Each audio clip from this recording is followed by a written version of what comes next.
Hai minasan, konnichiwa. Kita balik lagi ke sesi 18. Gimana? Udah dihafalin belum kotoba sama Renshu-nya? Udah dikerjain belum? Harus dikerjain dan dihafalin ya minasan ya. Oke. Sekarang kita udah di sesi 18. Di sini kita ada O, TK, ada bentuk T ya.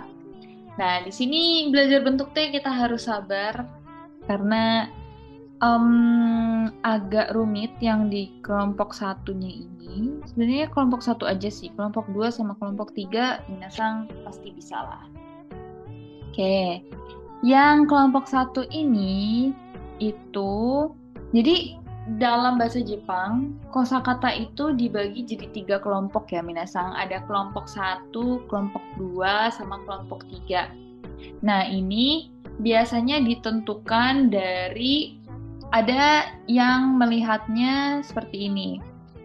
Jadi katanya kalau yang kelompok satu itu yang di depan masnya rata-rata berbunyi I.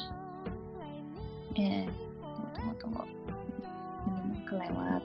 Nih, set, set, set, set, set, set. Nah, rata-rata katanya berbunyi I.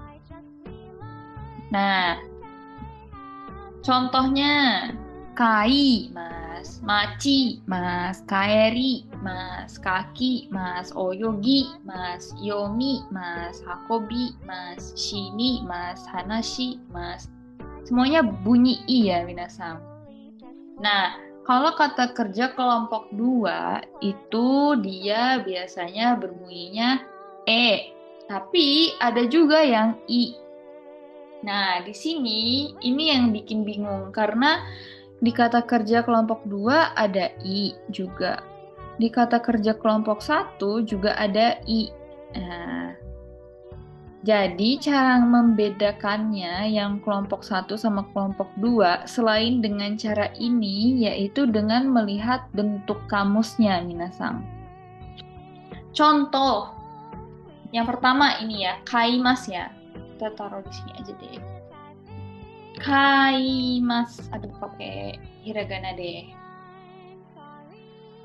Kita contoh. Hiragana.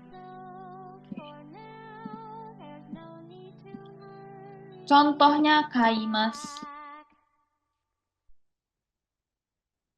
Aduh, kaimas. Nah, kalau misalnya kita cari bentuk kamusnya di kamus, kaimas itu kau. Kita sebenarnya belum belajar bentuk kamus ya, Minasang, di bab ini. Tapi untuk memahami bentuk T, Sensei mau kenalin sedikit bentuk kamus. Bentuk kamus itu lebih kehafalan ya, Minasang. Kita harus hafal bentuk kamus dari setiap kata kerja. Tapi untuk sekarang-sekarang, Minasang bisa nyontek di kamus dulu. Nanti karena kalau misalnya kita sering lihat kan bisa jadi kita hafal ya. Itu. Nah, kaimas membeli itu bentuk kamusnya kau. Dia dengan kita jabarkan seperti ini, Minasang, dengan kita tulis seperti ini, itu udah ketahuan kalau dia itu kelompok satu. Kenapa? Kelompok satu itu biasanya yang di depan mas berubah ketika diubah menjadi kata kamus. Kaimas itu kan huruf I ya, kaimas yang di depan mas. Nah, pas diubah jadi bentuk kamus itu jadi kau. Ini artinya dia kelompok satu. Karena dia berubah, ada yang berubah hurufnya. Contoh lagi, misalnya machimas. Kalau misalnya Minasang lihat di kamus, di Jisho, machimas itu bentuk kamusnya adalah matsu. Ada yang berubah nggak, Minasang, hurufnya? Ada dong. Ci jadi tsu. Berarti ini tandanya dia kelompok satu. Contoh lagi, kaerimas. Kaerimas.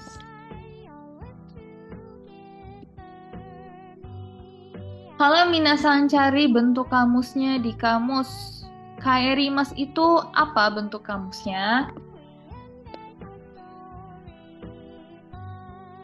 Kaeru.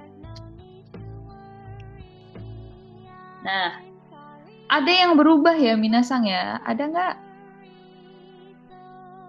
Ada dong, kaeri jadi kaeru. Nah, ini tandanya dia kelompok satu. Jadi, dia itu berubah. Ya, minasang, berubah dari bentuk kamus ke bentuk mas dia berubah. Karena kalau misalnya kita cuman ngikutin, kalau kata kerja kelompok satu itu depan masnya I. Ya, kata kerja kelompok dua juga ada yang depan masnya itu I. Banyak.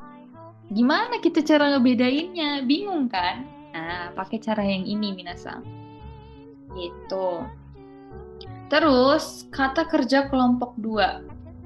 Kalau kata kerja kelompok dua, dia itu dari bentuk kamus ke bentuk mas, dari bentuk mas ke bentuk kamus, itu nggak ada huruf yang berubah kayak kelompok satu.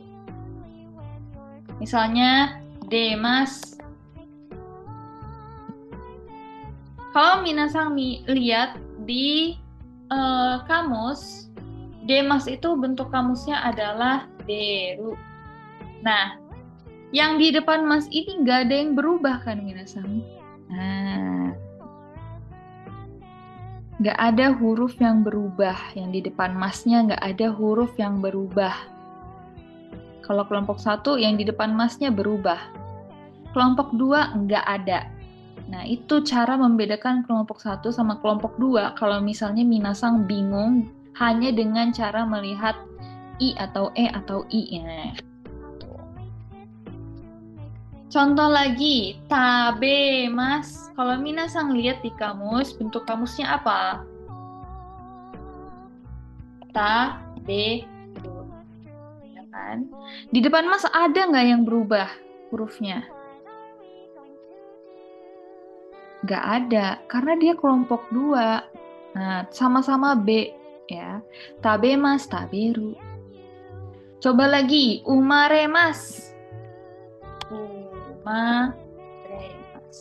Bentuk kamusnya apa? Coba lihat di kamus.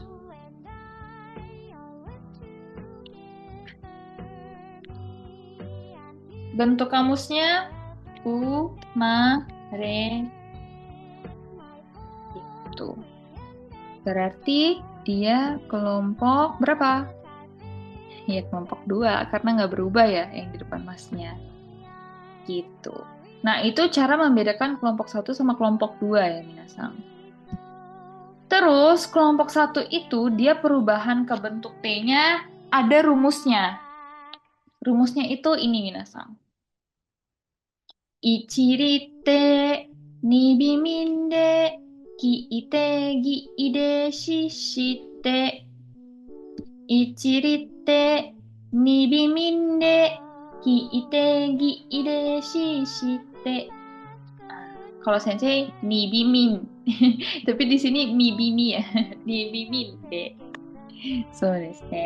Nah, kenapa ada rumus kayak gitu? Jadi gini minasang, sensei jabarin di sini ya.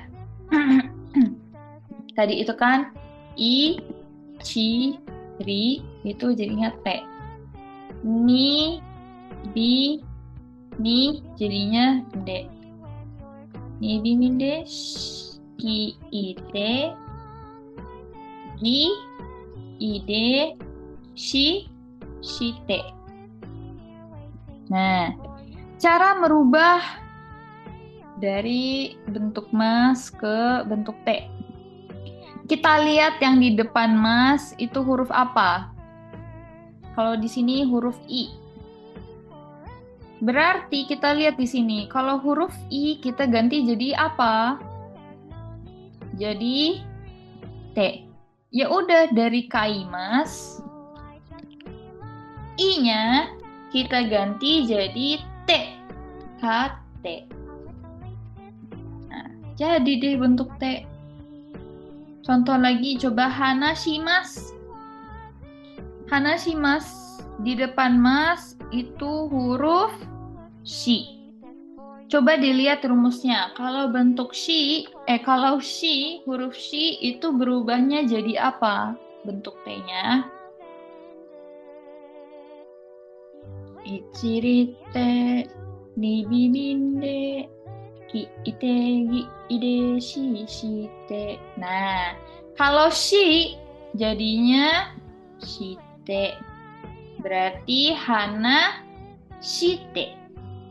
Hana shimasu jadi hana shimasu jadi hana shite. Coba lagi kalau misalnya yang mana ya? Hakobimas. Hakobimas di depan mas huruf apa? Huruf B. Kita lihat lagi di rumusnya.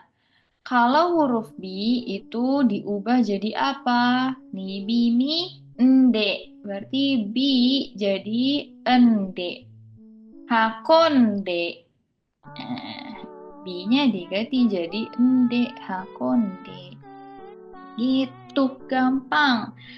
Kalau misalnya ikimas, kan harusnya kalau di depan mas itu ki itu kan jadinya ite ya minasan. Jadinya iit sebenarnya.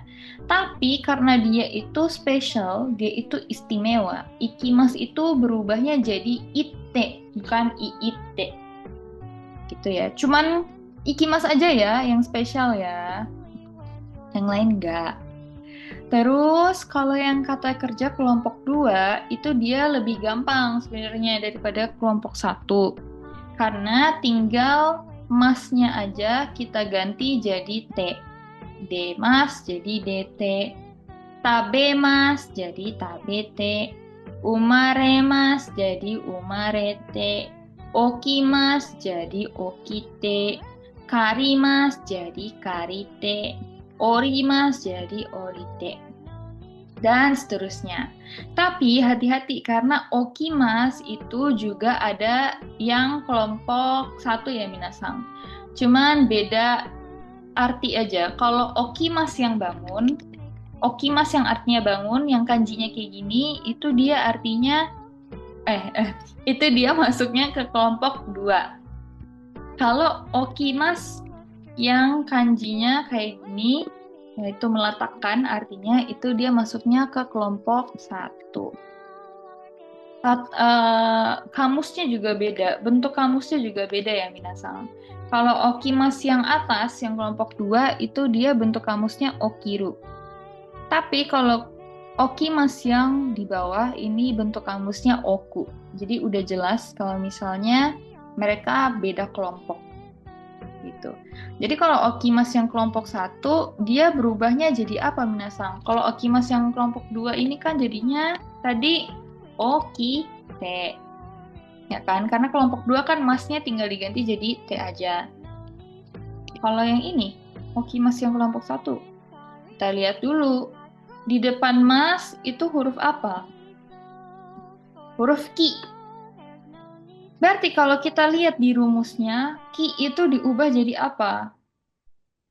Jadi ite. Nah, ya udah. Jadinya o i e gitu. Yang penting paling penting yang paling penting itu minasang diingat rumusnya ini yang kelompok 1 ya. Ichirite nibiminde ki ite gi ide shi shite. Gitu. Ini baru kelompok 1 sama kelompok 2 ya minasang. Nah, yang kelompok 3-nya itu cuman ada 2 kata aja, yaitu shimas sama kimas. Shimas itu jadi shite, kalau kimas jadinya kite. Nggak pernah berubah. Mereka harus dihafal. Shimas jadi shite, kimas jadi kite. Jadi kalau misalnya ada kosakata kelompok 3 kayak gini, benkyou shimasu, biasanya kelompok 3 itu kata benda yang membutuhkan bantuan shimas ya. Benkyou itu kan kata benda. Nah, kalau misalnya mau dijadiin kata kerja kan emang harus ditambah shimas ya dia. Jadinya belajar. Benkyou shimasu. Tuh. Nah, ini dia masuknya kelompok 3. Tuh. Soji itu kan kata benda. Nah, ditambah shimas jadinya bersih-bersih, bersih-bersih, bersih-bersih gitu, membersihkan. Soji shimasu. Yes, 勉強して、掃除して、食事します、食事して、運動します、運動して、と。yang kimas juga motte kite, surete kimas, surete kite, gitu. Udah, kalau yang kelompok 3 mah paling simpel ya. Terus terakhir, dari bentuk T ini tuh kita bisa pakai di banyak bunpo ya minasang. Salah satunya kalau yang sekarang di sesi ini, Sensei mau kasih tahu yang Te Kudasai dulu aja. Yang Te Kudasai itu lebih ke perintah ya minasang. Perintah, menyuruh, minta tolong, persilahkan gitu. Nah, contohnya, dozo kuruma ni notte kudasai. Silahkan atau tolong naik ke mobil. Yasai o tabete kudasai. Silahkan atau tolong makan sayurnya. Isoide kudasai. Tolong bergegas. Kudamono o katte kudasai. Tolong beli buah.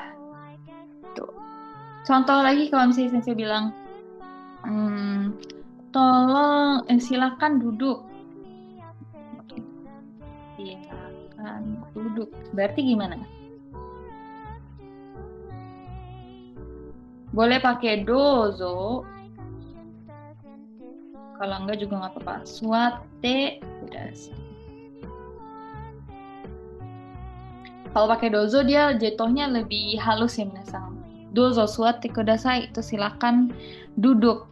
Kalau misalnya suate kudasai tolong duduk. Lagi ya. Misalnya tolong foto. Tolong ambil foto. Jadi ini gimana? Shashin o totte. Udah deh. Gitu untuk T. Oke, minasang jangan lupa dikerjain renshu-nya. Banyak renshu soal bentuk T ya. Sama bentuk T kudasai. Terus dihafalin juga kotobanya kalau ada. Oke, hai, kokomade orimashou ka minasang. Arigatou gozaimasu. Otsukaresama deshita.